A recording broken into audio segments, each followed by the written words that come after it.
Welcome in. It's time for another edition of the Morning Espresso here on the SDH Network, brought to you by Oglethorpe University, Atlanta's premier undergraduate learning experience and soccer powerhouse. Busy weekend around the world. We're going to try to take you around the world in this edition of the Morning Espresso. I'm Jason Longshore. Thanks for hanging out with me this morning. Let's start with PSG, the most impressive win in a Champions League final that I've ever seen. PSG were at their absolute best, 5-0 win over Inter on Saturday. They finally get their Champions League that they had been chasing. They become the ninth European team to complete a treble, including the Champions League trophy.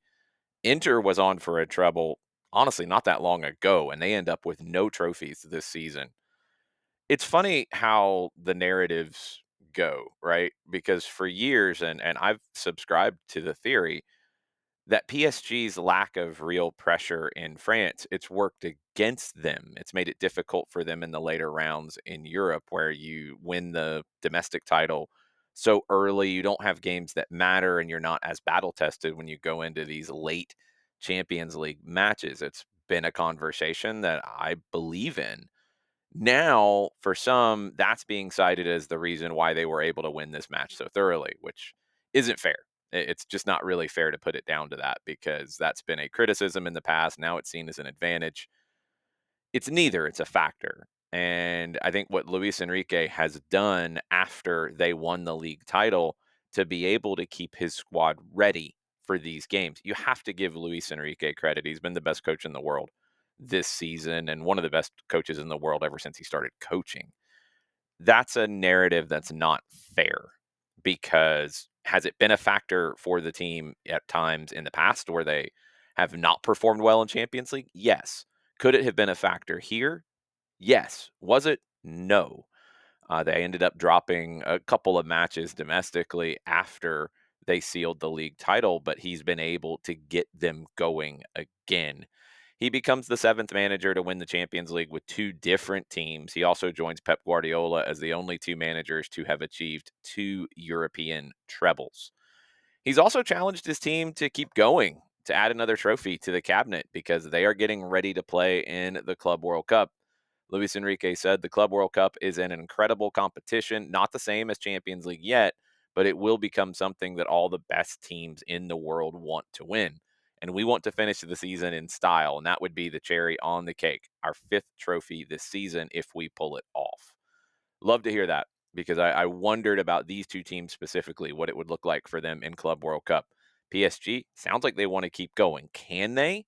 We're going to find out. Their competition will start on Saturday, June 15th against Atletico Madrid, which is one of the best games of the group stage in total. Inter, what are they going to look like in Club World Cup? And will Simone Inzaghi be there as their manager? Al Hilal is chasing him. They've put a huge salary on offer in front of him.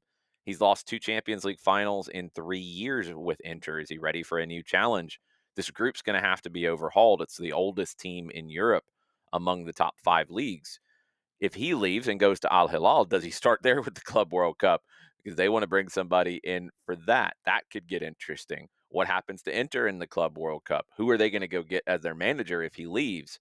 According to the Italian media, Cesc Fabregas is the front runner for that possibility. He had a great season in charge of Como, the legend from Spain. Is he that guy? Who knows? They're going to have to make a decision quick, and it sounds like Inzaghi is meeting with the Inter higher ups as early as tomorrow to finalize things. Club World Cup gets really interesting for Inter, potentially for Al Hilal, with whatever Simone Inzaghi decides to do.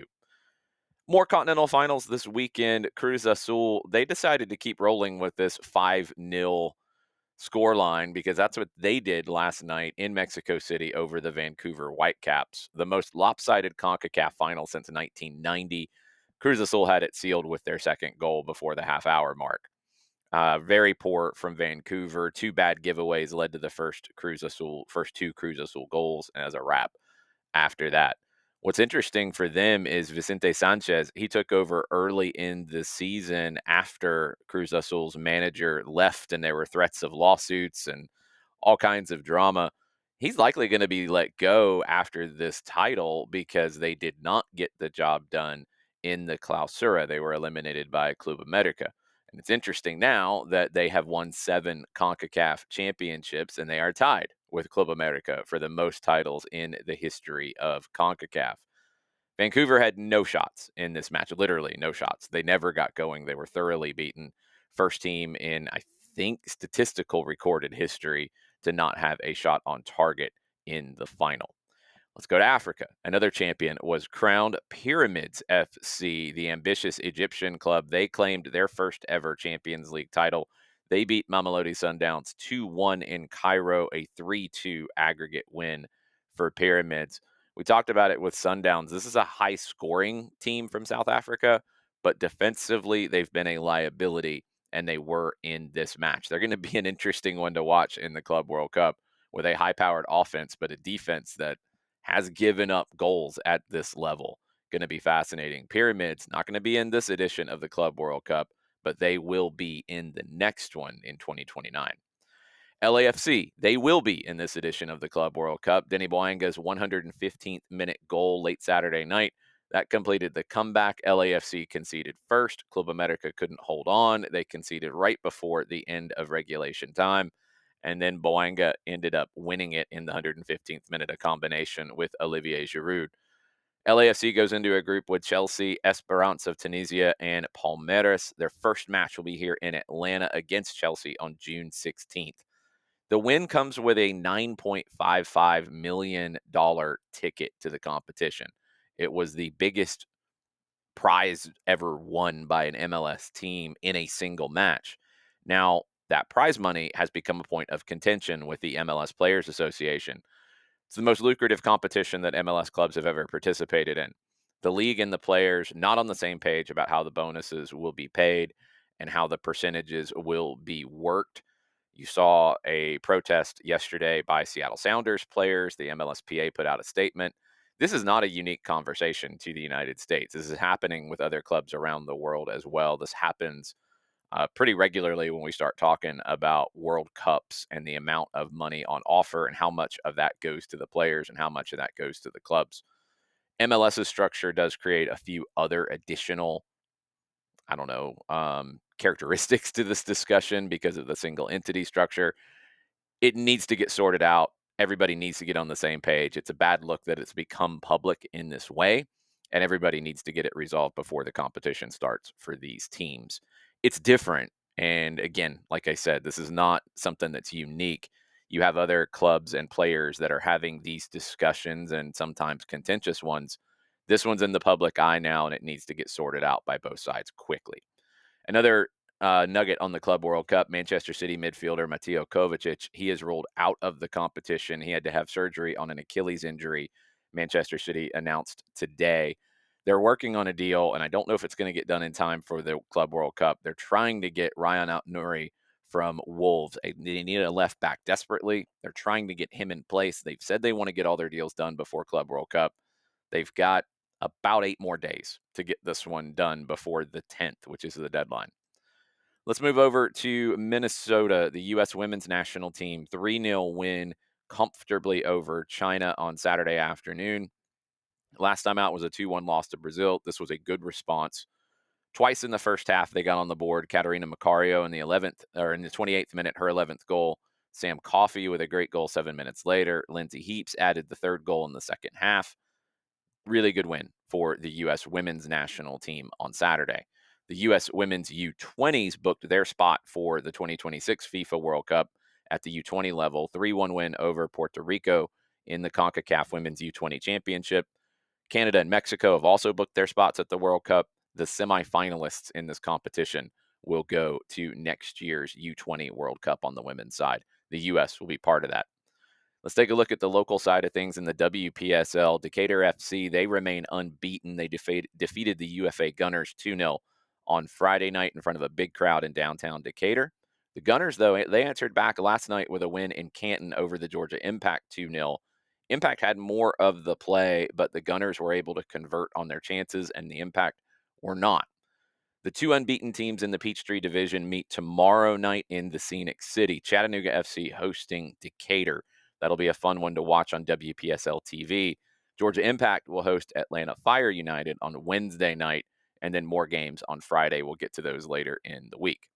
Let's talk MLS. Atlanta United, early mistakes, kind of doomed a tired team on the road on Saturday night in New Jersey. Miguel Almiron's early giveaway was punished. A lack of pressure on the ball allowed Alexander Hack to pick out Cameron Harper on a run. His cross found Eric Maxim Choupo-Moting wide open in front of goal. 2 goals in the first half for the Red Bulls. That was enough. It was a better second half for Atlanta. You had a goal called back for an extremely close offside decision, not overturned by the VAR, but not enough to get back into the game and get anything out of it. 2-0 win for Red Bulls over Atlanta. Atlanta's still looking for their first win in that stadium. Half of the season is gone now. Atlanta is 8 points out of a playoff spot. 1.47 points per game is where ninth place New York City is right now. That's Atlanta's next opponent. Second half of the season, Atlanta has 7 home games and 10 on the road. Going to have to maximize the home games as much as possible, as many points as possible, and you're still going to have to win a few on the road, which you have not done this season. If Atlanta's going to get into the playoffs, they're going to have to play at a better than 1.5 points per game clip, and they're going to have to get some wins on the road. It's not going to be easy, but Atlanta's going to have to find a way to do that in the second half. That will start a week from this Thursday in New York City. Rest of the league, LA Galaxy, they finally won their first game of the year, 2-0 over RSL. Joseph Paintsil scored his first goal of the season in the win. Columbus has dropped points in 6 straight. They were dismantled 5-1 by Miami. 2 goals for Messi. He scored twice in the midweek as well. He assisted on the other 3 goals for Miami. A great performance from him as he goes off to Argentine national team duty this week. Nashville, unbeaten in 10 straight, but they're going to feel a little disappointed, a 2-2 draw in the Music City against NYC.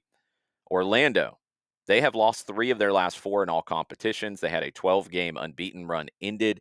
Chicago went to Orlando and beat the Lions 3-1. Hugo Kuipers scored twice in that one. And New England, they are unbeaten in 9. They won 3-0 over Montreal. U.S. men's national team, couple of friendlies before the Gold Cup. You've lost 3 more players. It's been an injury-riddled group right now. Valerian Balogun out, DeJuan Jones out, Sean Zawadzki out. Balogun, I don't know if he's the number 1 choice at the number 9 spot at this point or not, because he hasn't been healthy. He hasn't played for Maurizio Pochettino yet. I don't know. He's out with an ankle injury. Walker Zimmerman, Paxton Aronson, and Nathan Harriel are the ones called in to replace Balogun, Jones, and Zawadzki. We've talked about it on the Espresso, the miracle run for Los Calamares of Platense in Argentina. They win their first ever championship 1-0. That's how they won all their games in the playoffs, except for the 1-1 draw and penalty shootout win over River Plate. It's just a miracle run for Platense. The Squids, really cool to see. Really cool to see the celebrations for Platense, a first-time champion in Argentina. 120 years of the club, first time they've won the top flight championship. Some other champions were crowned around the world. Herediano, they are your champion in Costa Rica. They won the Grand Finale 1-0 on aggregate over 2 legs against Alajuelense. 31st title ever for Herediano. That makes them second all-time in Costa Rica. Plaza Amador, they won the title in Panama, a 6-0 win in the final against San Francisco. Melbourne City, they won the A-League title, defeating Melbourne Victory 1-0 in the grand final in Australia. Some other news around the world as we wrap up this edition of the Espresso. 49ers Enterprises, that's the group that owns Leeds United and obviously San Francisco 49ers. They are now in control of a majority stake of Rangers in Scotland. The takeover finally completed. They can get down to the business of hiring a manager. David Ancelotti has been the front runner for that job. We'll see if that deal gets done now. And we'll see if any Real Madrid players might follow their former assistant manager, the son of the great Carlo Ancelotti. This would be his first major appointment as a number 1, as opposed to assisting his father. Going to be an interesting move if that happens, and we'll be watching that one very, very closely. Neymar, he was sent off last night. Might be one of his last games for Santos. His contract is up at the end of the month. They're about to take a break for the Club World Cup and league play in Brazil. He went for a hand of God-esque goal and got caught. He is not Diego Maradona, and he was sent off in this one. He did apologize for it afterwards. It was pretty blatant. The news out of Italy, this one could get interesting as we go. The Italians are getting ready for a very important World Cup qualifier against Norway. And the man who was expected to mark Erling Haaland said no to joining the team. Francesco Acerbi, the center back for Inter, he turned down the call up, called Luciano Spalletti after losing in the Champions League final and said he wasn't coming in. And Spalletti, I think, has tried to be as professional about it as he can. Acerbi went on his Instagram and said he didn't want to be part of a project that didn't have a future for him. So he said no. That's going to be a huge issue for Italy because this is a vital game, and really qualification could come down between these two teams. Italy has missed the last two World Cups. Really interesting, and I'll be fascinated to see how the story evolves out of Italy, and I'll be fascinated to see how they defend Erling Haaland without Acerbi. We will see. World Cup qualifiers coming up.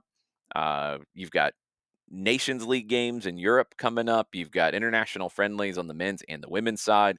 Teams preparing for the Women's Euro this summer. Teams preparing for the Gold Cup this summer. CONCACAF World Cup qualifiers getting started.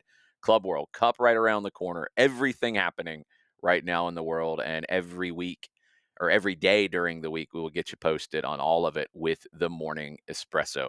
Brought to you by our friends from Oglethorpe University. We'll be back tomorrow with more espresso. Until then, have a good one.